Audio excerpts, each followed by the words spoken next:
creo que con Laura, porque también compartían algún proyecto, alguna actividad, y ahí se presentó el primer proyecto en 2008. 2008 se presentó, 2009 se aprobó, y se empezó a trabajar el primer barrio fue Alto Camet, ¿de acuerdo? Ajá. Y después fuimos variando, después fuimos a todos los Camet, casi en todos los Camet, después nos fuimos a Félix Ucamet, que está un poco más al norte. Sí. Después nos fuimos... Porque es uno de nuestros lugares de muestreo, porque ahí tenemos el charco, que es proveedor de muchas cosas, así que es uno de nuestros lugares favoritos. Después nos fuimos para el otro lado, para Estación Camet, 2 de abril. Ahora pongo un mapita con los mapas. Y ahora estamos más que nada en la parte de Sierra, zona oeste rural. Ajá. Ese corredor al costado de la 226. Buenísimo, buenísimo. Dale, ahora nos contás a todos. Ya somos 52 conectados, así que faltan un par. Estamos en 12:03.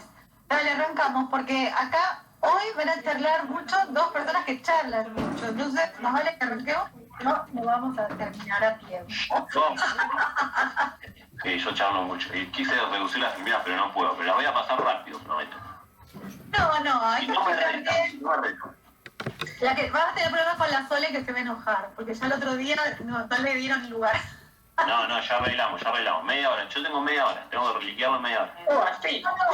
No, tenés 45 minutos a 1 hora, así que bueno. Está bien.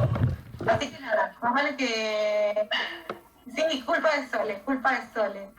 Y bueno, nos gusta hablar. Es como, bueno, si lo que te gusta, viste, hablas. Bueno, más. Pero que está bueno, está bien, uno tiene que hablar lo que le gusta, está muy bien, eso está muy bien. Bueno, chicos, vamos a arrancar entonces. Bueno, a Manu no hace falta que lo presente demasiado porque ya todos lo conocen. Manu es uno de nuestros ayudantes en la materia y él es una de las personas que lleva adelante el grupo Aguas, que ahora nos va a contar de qué se trata. Exacto. Bueno, yo me voy a bloquear la cámara porque hoy había problemas que medio que se cortaba el audio, así que me bloqueo la cámara, pongo la presentación y arranco a hablar.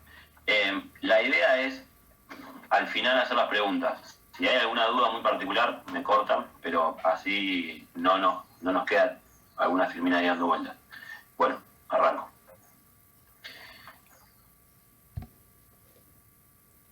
¿Quién es Manuel? Bueno, ahí me ven, me escuchan. Si alguno me dice que sí, me quedo. Sí, se ve. Bueno, perfecto. Bueno, arranco entonces. Como decía, Cori, yo les voy a contar un poquito del trabajo que se hace desde el Grupo Aguas, que es un grupo de extensión, ahora voy a contar de qué se trata, que arrancó allá por 2009-2008 con estudiantes, al igual que ustedes, que se empezaron a preocupar por lo que pasaba en los distintos barrios de Mar del Plata. Entonces, primero para arrancar, la primera pregunta es, ¿qué es la extensión universitaria? A ver si alguno de ustedes o alguna escuchó hablar. A los profes, Corina entre ellos, después están ustedes, estudiantes, y después en la universidad, muy conocido más en las facultades exactas como las nuestras, los científicos. Pero nosotros creemos que falta una patita que a veces es la pata corta de la mesa, que es la extensión. Cuando hablamos de extensión nos tenemos que preguntar justamente la universidad dónde está. Y si nos ponemos a pensar, la universidad está en un barrio, si nos alejamos un poco más empiezan a aparecer otros barrios con divisorias como la Independencia, Avenida Independencia. Si nos alejamos un poco más ya aparecen varios de estos barrios con distintas características.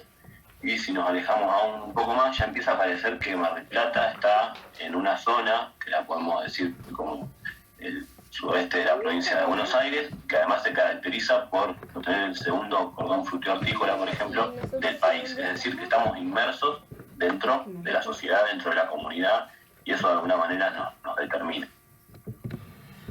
Entonces, la primera pregunta que nos puede surgir es, ¿la universidad es pública, es gratuita y cómo funciona? Ustedes saben que básicamente funciona a partir de los impuestos que todos ustedes, sus padres, familias y demás pagan. Entonces uno podría entender que de alguna manera la universidad tendría que ser capaz de responder a las demandas que surgen de la universidad. Un poco lo que se trata, digamos, se piensa la extensión de tratar de romper a veces esa burbuja invisible que está entre la universidad y la sociedad de la que forma parte, que no debiera existir. Y bueno, y un poco el rol que se le ha dado a la extensión es justamente ese, digamos, hacer un vínculo entre el acto educativo o el proceso de enseñanza con los actores sociales. Esa es la visión más clásica de la extensión. La extensión es la que se vincula con el medio. ¿Cómo se vincula? Bueno, hay de todo. Hay algunos que se vinculan a través de la música, entonces tenemos el coro de la Universidad Nacional de Mar del Plata. Hay otros que dicen que se pueden vincular a través de proyectos, no sé, comunitarios. Ahora tenemos un montón de sedes, hay sedes de extensión universitaria en distintos barrios de Mar del Plata. Pero también hay otra manera de entender la universidad y de entender dónde se articulan estos procesos de enseñanza, en donde los actores sociales son parte de ese proceso de enseñanza. Entonces, uno puede entender que la extensión está incluida dentro de ese gran acto educativo en donde se cruza investigación, se cruza enseñanza y se cruza extensión. Y es difícil establecer un límite entre todo eso. Bueno, desde el Grupo AUA un poco hemos hecho este recorrido. Siempre esto nunca es, los límites de esto no son fijos, pero bueno. Entonces, bueno, entendemos a la educación como una comunicación, en donde hay un diálogo entre la universidad y la comunidad, ¿sí? Uno agarra algunas definiciones de extensión, que es muy amplia la definición de extensión. Una que nos gusta mucho es, si quieren leer la extensión de la buena, agarren lo que hay de Baudelaire de Uruguay, que tiene mucho. Entonces, bueno, dice que la extensión es un acto en donde, un proceso primero, que esto es interesante, donde todos aprenden y enseñan, ¿sí? Donde el saber académico se mezcla con el saber popular, donde se promueven formas asociativas y grupales, y donde pueden orientarse líneas de investigación y planes de enseñanza. Y eso tiene una manera, una metodología de cómo se enseña y cómo se aprende, ¿sí? Por ejemplo, para el caso de la investigación, Acción, que es este autor es de Sousa Santos, Buenaventura, un portugués, dice que este tipo de investigación es una definición y ejecución participativa de proyectos de investigación en el que se involucran comunidades y organizaciones, ¿sí? Y los intereses se tienen que articular entre los intereses científicos y los intereses de la comunidad. Y también dice que tiene que apuntar a satisfacer necesidades de grupos que socialmente no tienen el poder de alcanzar esos conocimientos técnicos. Bueno, la universidad justamente tiene esos conocimientos técnicos y los puede poner al servicio de la comunidad. Entonces, bueno, eso es cómo trabajo, desde dónde trabajamos, desde la extensión. ¿Por qué trabajamos con el agua? Bueno, acá algunos saben más que yo de esto, pero básicamente porque el agua es poca. La cantidad de agua disponible para el consumo, si bien uno podría decir que el planeta es el planeta agua más que planeta tierra, la mayoría de esa agua es agua salada. Del agua dulce mucha cantidad está en los polos, y después tenemos poca agua disponible para agua dulce, digamos, para el consumo. No haría, digamos, si 100 litros sería el total de agua del planeta, solamente 0,003 litros sería una cucharita el agua que uno tendría disponible para consumir. Y esto que genera desigualdad en primer lugar. También el agua es una fuente de desarrollo. Uno si compara como los países que más agua utilizan son los países más industrializados. ¿Sí? Acá teníamos, ¿y en qué se usa? Bueno, la industria consume mucha agua. Eso genera desigualdades. O sea, la distribución del agua ya de por sí, y las sociedades se han orientado en base a la disponibilidad de ese agua, de este recurso, de este bien. Y bueno, acá hay distintas, esto ya haciendo un poco de futurología y un poco no, dice, bueno, quien controle el agua potable controlará la vida y la economía en el mundo, ¿sí? Y de hecho, la ONU ya decía que la competencia por acaparar este bien común, este recurso, o un recurso escaso, genera conflictos. Y eso pasa, digamos, generan conflictos constantemente. ¿Por qué? Básicamente porque hay una necesidad, que es por ejemplo la de tomar agua, que se cruzan con otras actividades productivas, actividades extractivas, o el turismo. El turismo mismo acá en Mar del Plata, por ejemplo, genera, si uno se va en los barrios de paralelos, linderos a la Ruta 2, se extrae agua de esa zona, entonces bajan las napas, y eso, las comunidades de esos barrios en verano generalmente se quedan sin agua, y otras tampoco, no hay que irse tan lejos para saber que en verano uno se queda sin agua. Bueno, ahí el turismo, digamos, una actividad, está generando un conflicto con la comunidad.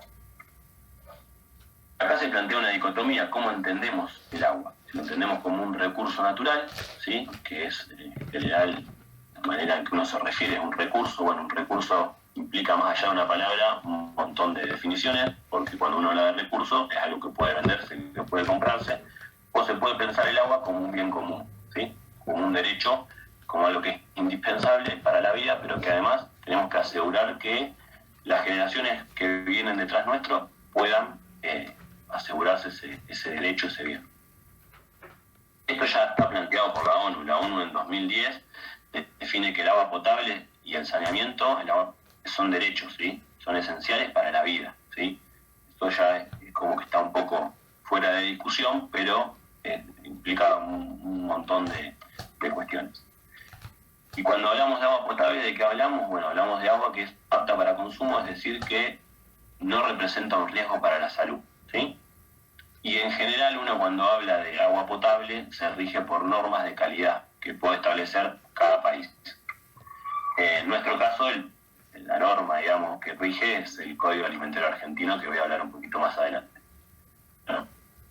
Esto ya hablamos un poco, está directamente relacionado, digamos, los parámetros de calidad de vida están muy íntimamente relacionados con el acceso a agua potable en las poblaciones. Por ejemplo, esto desde 2015, la ONU decía que 2.100 millones de personas carecen de acceso a agua potable, ¿sí?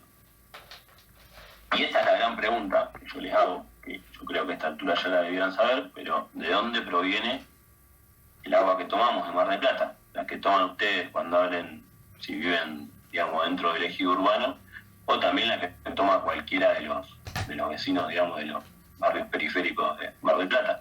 El agua proviene de Mar del Plata, del agua subterránea, ¿sí? Este es un mapita de obras sanitarias que dice dónde está la red, hasta dónde llega, mejor dicho, de acuerdo a los años. Esto el verde es el 84 y después tenemos hasta 2013, hasta dónde llega el abastecimiento de la red de agua de OCE. Pero OCE saca agua de pozos también, tiene dos baterías, uno del acueducto norte y otro del acueducto oeste, saca aguas del pozo de agua subterránea, al igual que lo hacen los vecinos que no están dentro del ejido urbano. Si uno se aleja un poquito, si alguno de ustedes vive en un barrio, sabrá que en un barrio alejado, que uno hace una perforación, generalmente viene un pocero, algunos están matriculados, otros no, hacen un pozo y se saca agua de la napa, lo que se llama la napa. ¿Y qué es la napa? Bueno, son zonas en donde, por distintas cuestiones geológicas, el agua se confina y hay distintos tipos de acuíferos, no vamos a entrar en detalle, pero básicamente son lugares donde están saturados como si fuera un mate que uno le pone agua y uno después introduce esa bombilla y ese mate, ese mate como está cargado, además de tener todas esas partículas que sería la yerba, hay lugares donde está saturado y uno puede extraer agua. Pero tenemos también un problema, y digamos que todo lo que uno haga en la superficie de alguna u otra manera puede llegar a esta napa o esta zona de saturación subterránea. Y acá hay distintas fuentes de contaminación que pueden afectar la calidad del agua subterránea. Por ejemplo, unos típicos es donde se vierten los residuos que se generan en el domicilio, los famosos pozos ciegos. Si esos pozos ciegos no están bien construidos, no están bien aislados, bueno, pueden generar filtraciones y pueden ir a parar a las napas. Otros son los vertederos de basura, ¿sí? Ya conocen los lixiviados que se generan después de esa basura que se acumula, si eso tampoco tiene un buen aislamiento. Acá tenemos casos famosos del vertedero de basura de Mar del Plata. Puede haber también problemas, los mismos pozos de bombeo pueden generar problemas si no están bien sellados en la superficie, donde pueden ingresar contaminantes por arriba. Entonces, bueno, y también tenemos toda otra gama de contaminantes que están relacionados, por ejemplo, en zonas agrícolas con las contaminaciones de origen agrícola, como agroquímicos y demás. ¿Qué es lo que uno se encuentra más comúnmente en un barrio? Bueno, son la aplicación de agroquímicos en toda la periferia, y ahora hay distintos barrios que están en auge en esto. Después la calidad de esas perforaciones. Ustedes si conocen un poco de cómo se hace una perforación, lleva una serie de pasos, se hace un aislamiento, se le pone un encamisado, que es un tubo que aísla, digamos, lateralmente al pozo, después se hace un recubrimiento de cemento. Si todo eso no está bien hecho, eso puede ser una fuente de contaminación. Después, la misma situación de los barrios que se aniegan o que se inundan, si este pozo no está bien sellado y le sumamos la presencia de pozos ciegos, eso puede inundar y puede ingresar al pozo de agua. Entonces, bueno, ¿qué hacemos desde el Grupo Aguas? Básicamente, el trabajo se trata de relevar la calidad de agua de pozo de distintos barrios de Mar del Plata.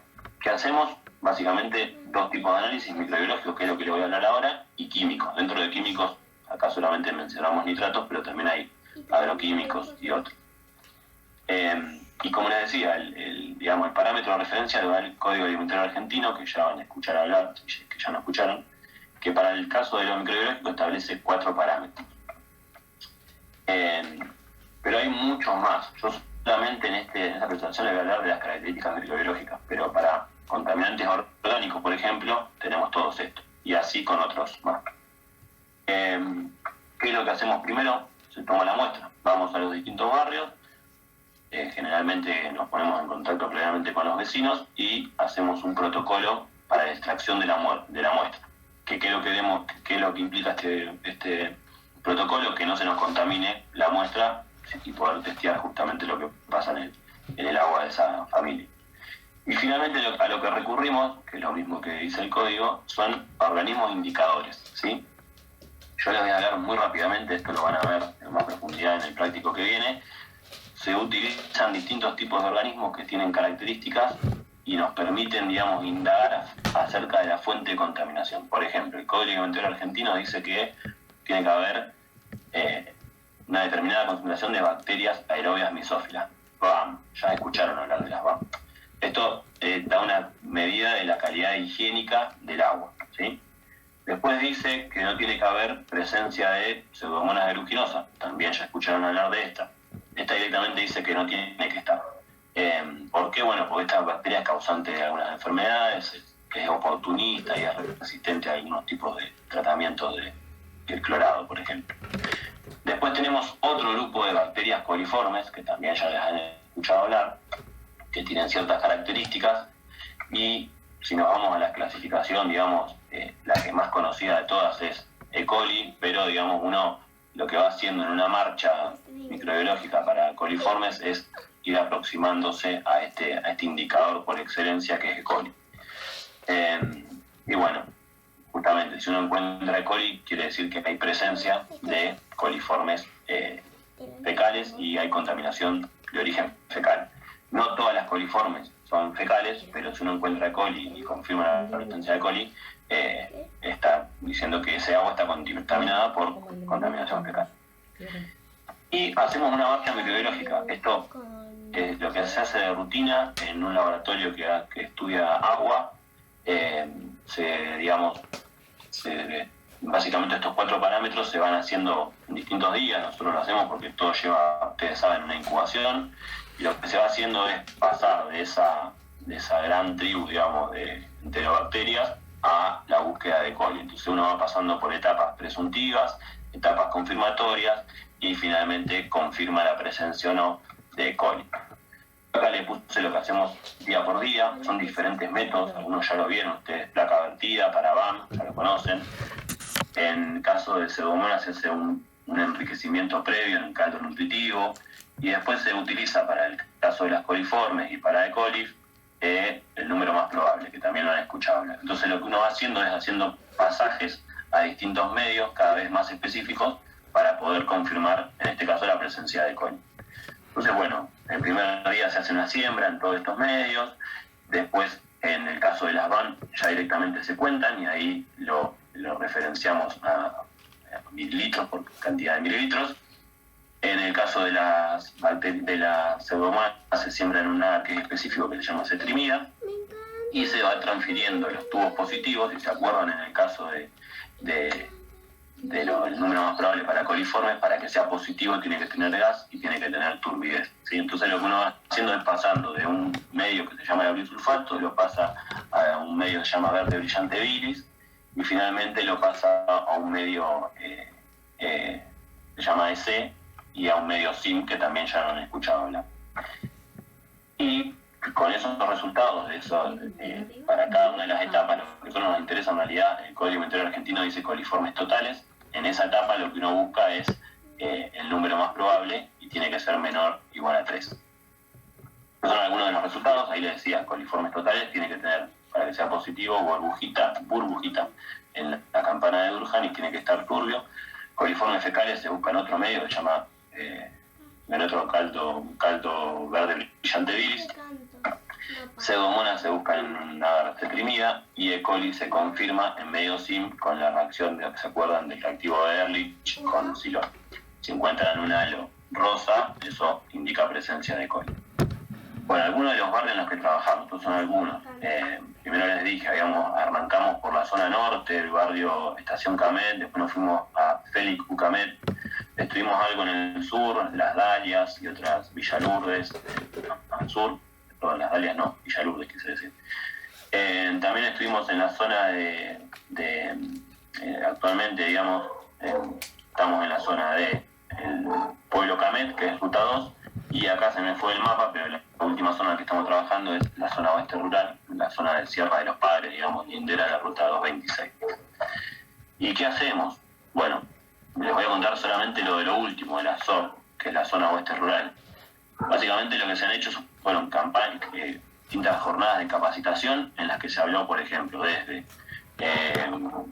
las distintas fuentes de contaminación, problemas en la salud que genera la contaminación, ya sea microbiológica o por agroquímicos, cuestiones de legislación, bueno, ¿qué implica que uno o una región, una comunidad tenga agua no potable? ¿Dónde hay algo que nos ampare colectivamente para hacer algún tipo de reclamo?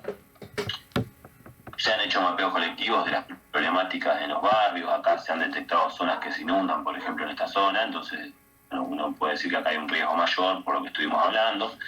Finalmente se hizo un muestreo, que en este caso incluyó muestreo de nitratos, de la parte microbiológica y algunos agroquímicos también.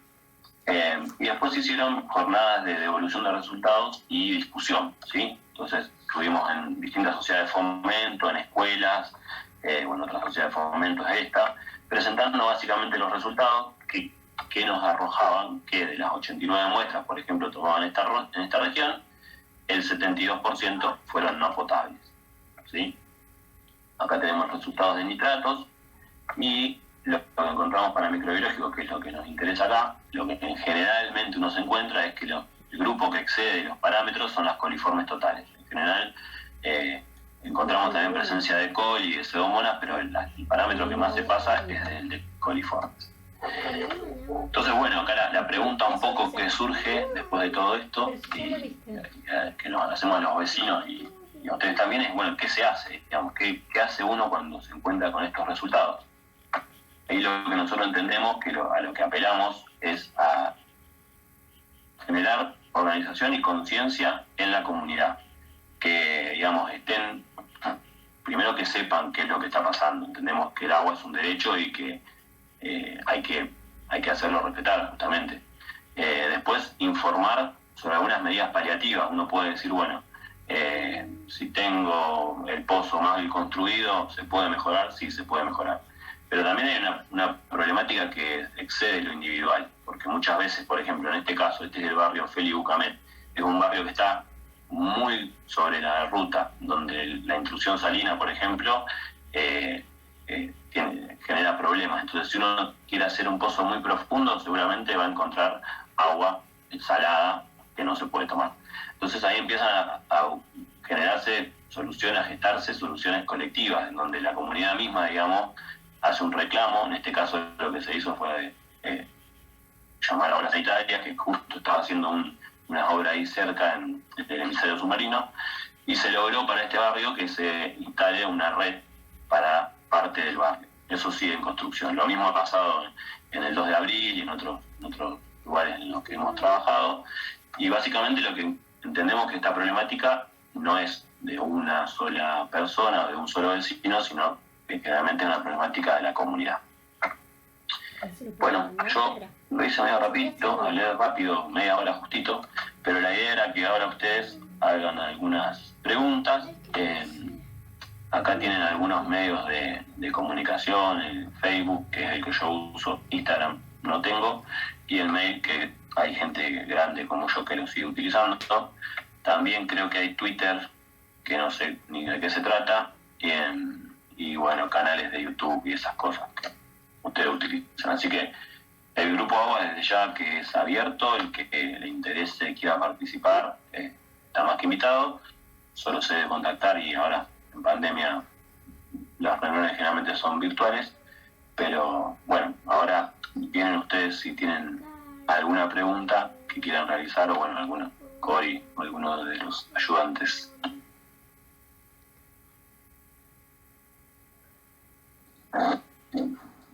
Buenísimo, Man. Escúchame, a mí me gustaría que les muestres por ahí un poco las marchas con un poco más de detalle, porque tenemos tiempo. Perfecto, dale.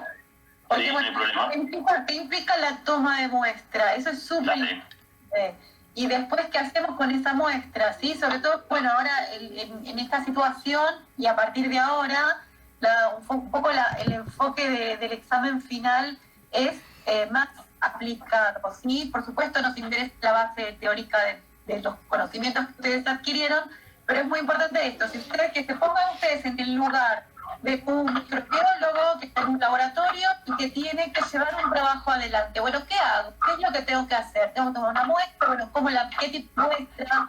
¿Cuál es mi problema? Primero, ¿cuál es mi problema? Según qué tipo de muestra tengo que tomar, cómo la voy a tomar y después cómo la voy a procesar para resolver este problema puntual. Entonces, está bueno que analicen esta parte. Bien, yo este protocolo de aquí es el que, digamos, está estandarizado para la toma de muestras microbiológicas, ¿sí? En el caso de muestras químicas, por ejemplo, para agroquímicos, lleva otro protocolo totalmente distinto.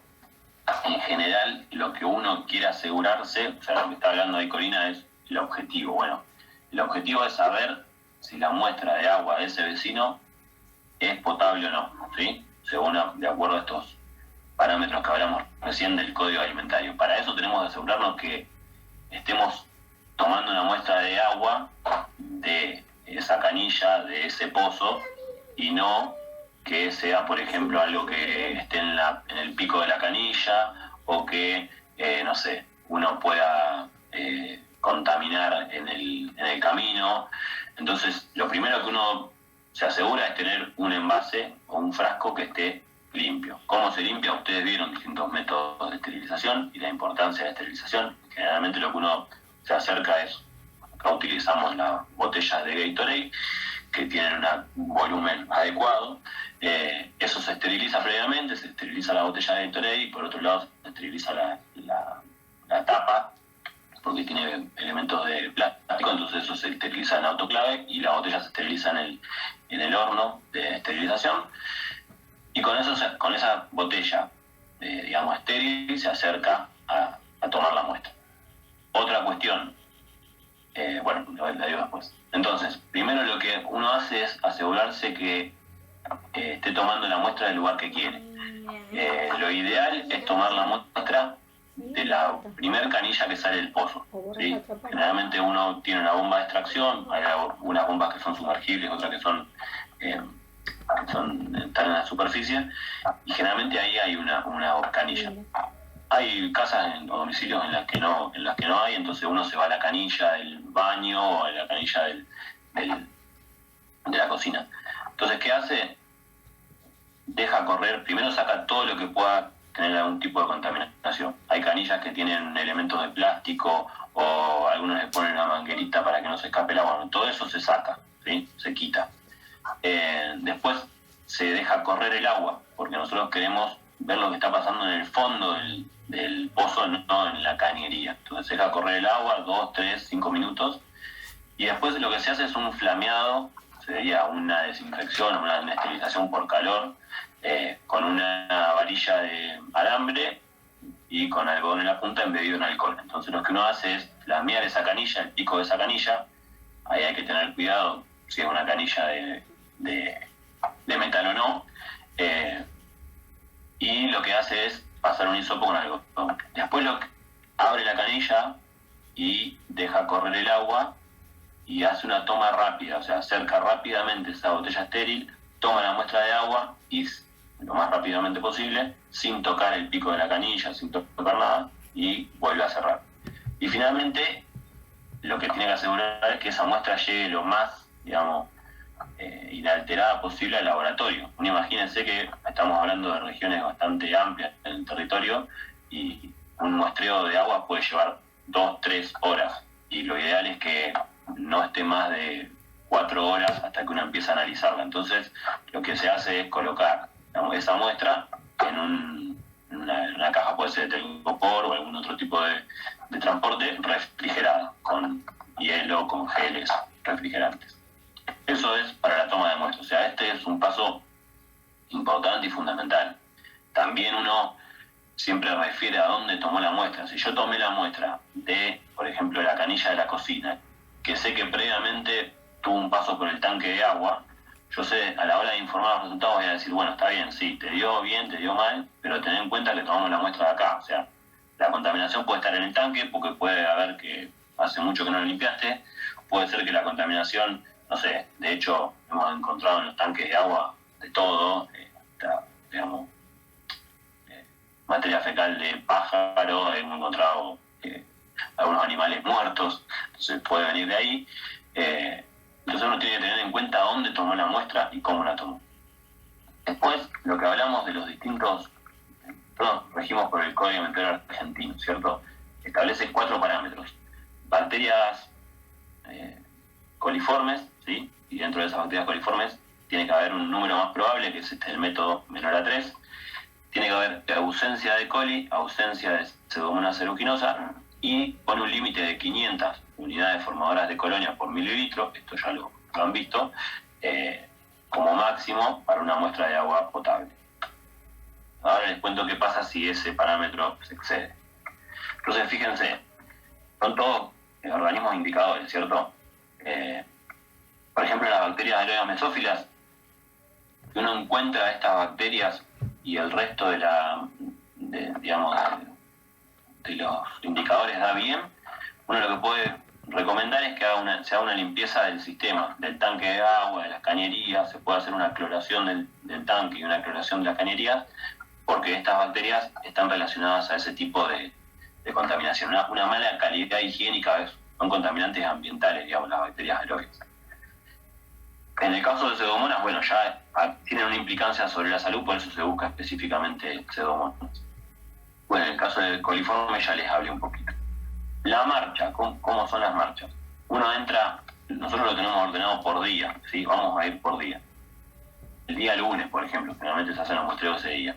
Uno trae una muestra de agua, ¿cierto? Entonces, un frasco de Gatorade con agua. Lo que se hace primero, se hacen 3 siembras, digamos, en 3 medios distintos. Primero se hace un enriquecimiento para la búsqueda de Pseudomonas en un caldo nutritivo de doble concentración, ¿sí? Acuérdense, para preparar un caldo de doble concentración se utiliza el doble de, en este caso, caldo nutritivo por la misma cantidad de agua. Entonces se hace un enriquecimiento. ¿Por qué se hace este enriquecimiento? Porque generalmente Pseudomonas está en baja concentración, en lo que nosotros queremos es aumentar la carga de todas las bacterias, pero en particular de Pseudomonas. Después se hace un recuento en placa vertida, este ya se lo conocen de memoria. Es en agar nutritivo, una siembra en profundidad, una siembra en placa vertida donde se coloca 1 mililitro y después se coloca el agar y se lo mezcla, ¿sí? Se homogeneiza. Y finalmente, para el número más probable, se hace una siembra en 3 diluciones. La primera dilución se utilizan 10 mililitros acá está mal, está bien, de cálculo y sulfato en doble concentración, ¿sí? Después se siembra 1 y 0,1 en 3 baterías de tubos. Eso después lo vamos a buscar en la tabla del número más probable, ¿cierto? El segundo día lo que se hace es, se cuentan las BAM, el segundo día, por ejemplo, este es el día miércoles, se cuentan las BAM y se refiere a la cantidad de unidades formadoras de colonia que hay. Entonces, si tenemos más de 500, ya estamos excedidos en ese parámetro. Se hace un repique del caldo nutritivo de doble concentración, del enriquecimiento que hicimos, a un agar cetrimida, que es un agar que se usa específico para pseudomonas. Y se transfieren los tubos positivos del caldo del lunes, que es el laurilsulfato, a un caldo que se llama verde brillante bilis, que es un medio de cultivo que tiene verde brillante, tiene bilis. Entonces, ¿para qué será? Es para bacterias gram negativas, digamos, inhibe la flora gram positiva. Se sigue el mismo método, o sea, los positivos de 10 se pasan a los tubos nuevos con este nuevo caldo. Los de 1 pasa lo mismo y de 0-1. El viernes, esto no se hace el viernes, pero no importa la cetrimida, se ve si hay crecimiento o no de cetrimida. Entonces ahí, si tenemos un crecimiento con una coloración verde, se puede también hacer una observación bajo la luz, porque Pseudomonas tiene esa capacidad de fluorescencia. Confirmamos la presencia de Pseudomonas. Y hacemos otro repique. Hacemos un repique a caldo S, se llama S porque es justamente para E. coli. Y también se hace un repique en medio sim. Esto se puede hacer secuencial o se puede hacer todo junto. Se gasta un poco más de medio, pero se ahorra tiempo. Entonces, el viernes se hace esto. Se hace el repique, los tubos positivos de verde brillante se pasan a S.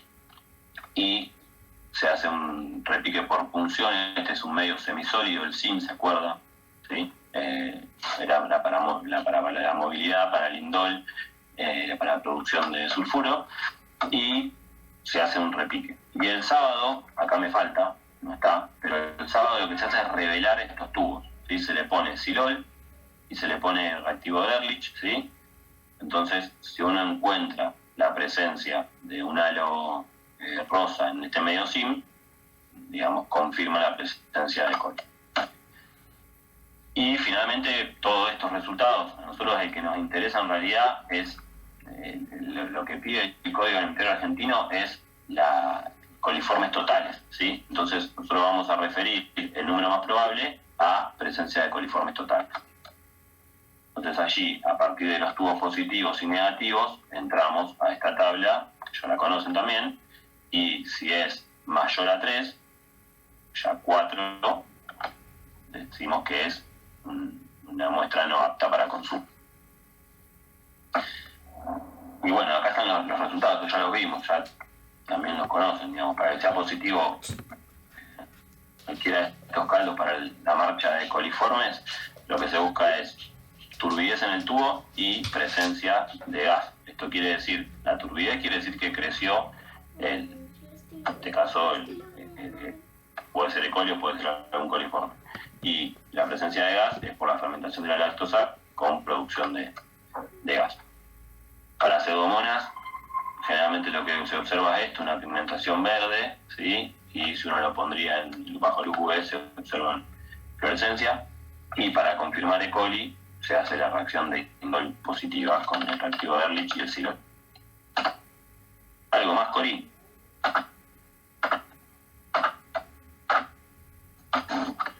No, creo que no. No sé si los chicos tienen preguntas para hacer. ¿Tienes alguna pregunta? Manu, ¿puedo hacer una pregunta? Dentro de los trabajos que hicieron, ¿hay alguna publicación que tipo describan, no sé, materiales y métodos, por ejemplo?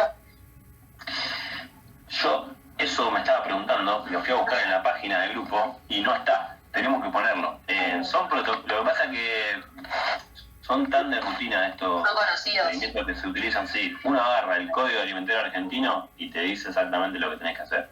Pero no está. Justamente Sole me preguntó lo mismo. Tenemos que agregarlos. El protocolo de extracción de muestra me parece que puede ser que esté en la página del grupo. Pero bueno, si necesitas, te los puedo pasar. No, son bastante estandarizados. Si uno pone protocolo de extracción de muestras de agua para biología, está. Si pone, no sé, Código Alimentario Argentino, aguas, te aparece el capítulo específico para el agua y te va a decir en qué medios tenés que incubar y cuáles son los límites para cada uno de esos indicadores que yo les mencioné. Eso que dice Manu es así, está bien estandarizado porque en realidad todos los laboratorios tienen que trabajar de la misma manera, ¿sí? Porque si no, digamos, los valores de referencia serían un poco variables, ¿no? Y no tiene que serlo. Claro, sí. Porque justo con una compañera estábamos haciendo un trabajo de metodología y habíamos elegido el tema de aguas recreacionales y queríamos hacer un análisis, o sea, hablar del análisis microbiológico. Y justo, no me había fijado, pero encontré que había subido en el aula directrices sanitarias para el uso de aguas.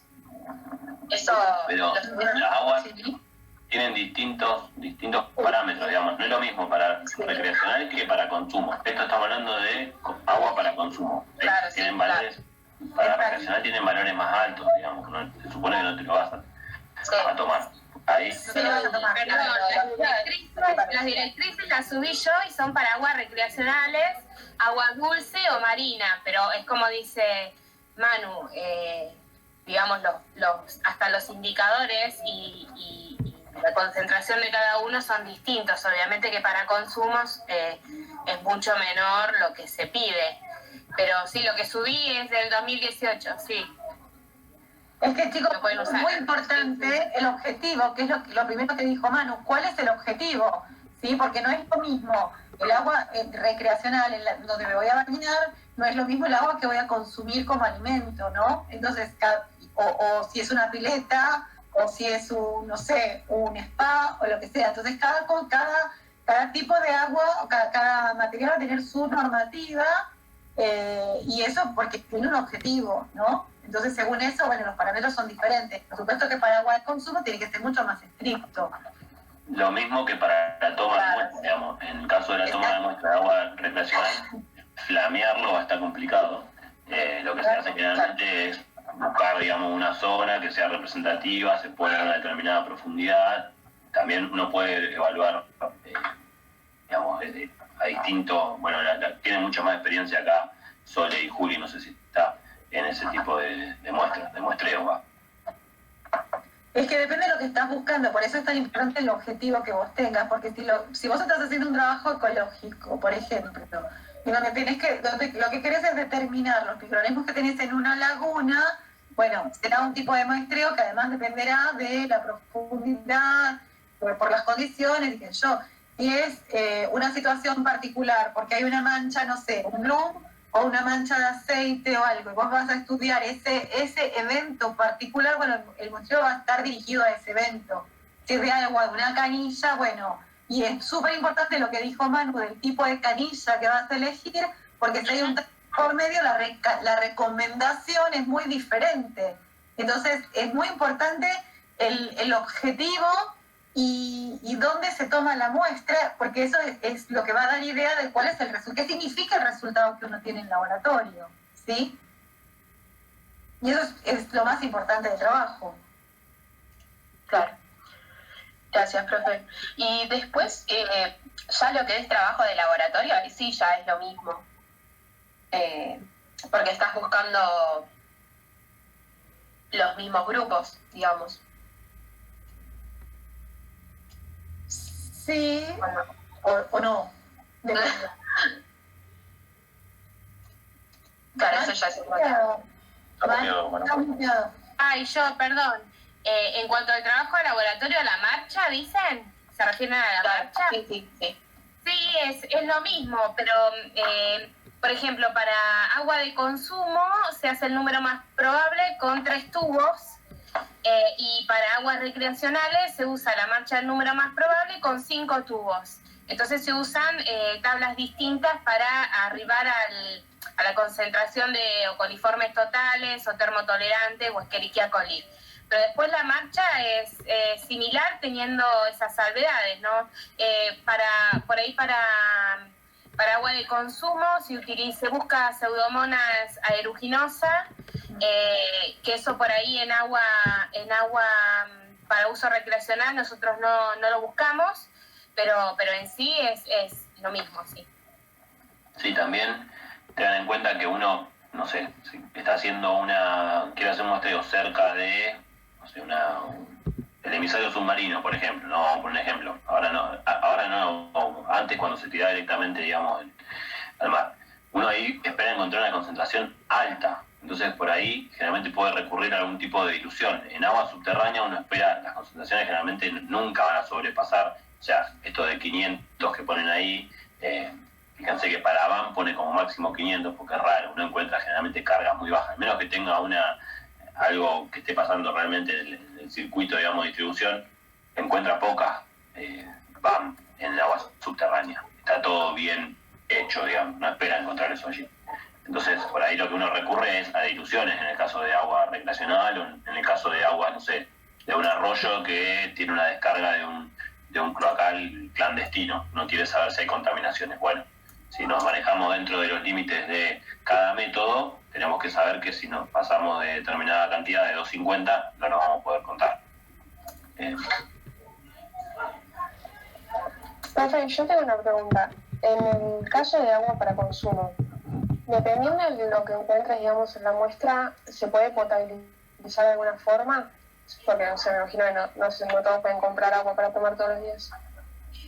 Sí, hay métodos de potabilización o desinfección, digamos. Uno es, el más típico es el clorado, o sea, las 2 gotitas de lavandina por litro de agua que se utiliza, y el otro es hervir el agua. Sí, lo que se recomienda es hervir el agua no más de 5 minutos, una vez que rompe el hervor. Lo que pasa es que ahí también tiene sus complejidades. Por ejemplo, nosotros en los barrios estos que vamos, ahí en uno de los que les mostré había un 30% casi de agua con nitratos. Si uno, por ejemplo, hierve el agua y tiene nitratos, está evaporando agua concentrando nitratos. O sea, ahí tiene que haber un balance, es decir, bueno, ¿qué método utilizo de acuerdo a las características del agua? Entonces nosotros le decimos, bueno, hiervan el agua, no más de 5 minutos tapada, cosa de no evaporar tanta agua. Después hay algunos filtros también. Los filtros biológicos no hemos visto muy buenos resultados, digamos, porque se empiezan a colmatar. En el caso del agua de acá en Mar del Plata es un agua que tiene mucha cantidad, digamos, de sales disuelta, entonces tienen poca vida útil. Capaz que al principio son buenos como filtros, pero después no funcionan porque se colmatan rápidamente. Y a veces son hasta perjudiciales, digamos, porque se crean biofilm y se genera un problema mayor con el filtro. En general, las 2 recomendaciones son hervido y clorado. Bien, gracias.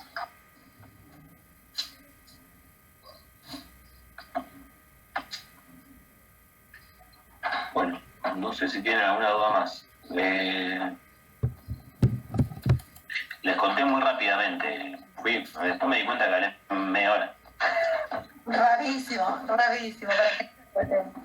Para que no me reten. Me conecto. No sé si Sole se conectó, me parece que no. Sí, ya estoy acá yo. Está ahí. Perfecto. Bueno, entonces, no sé, si no hay más preguntas, seguimos con la parte que sigue. Yo aprovecho ahora que cortamos y les tomo lista, así que si quieren ir anotándose, chicos, en el chat, avisen, así ya les tomo lista. Perfecto. Bueno, y aprovechen que Manu todavía no se desconecta, a ver, hacer alguna consulta más, alguna pregunta más, y si no, arrancamos con la parte que sigue, que le va a dar Sole Domínguez. Yo lo único, cualquier consulta, ahí tienen los medios de contacto. Yo si es por Facebook capaz que les respondo, los otros no, porque no los uso, pero hay compañeros que sí, compañeras. Y nada, si cualquier interés que tengan en participar, acercarse al grupo es abierto y pueden consultar o preguntar por eso. Buenísimo, genial. Buenísimo.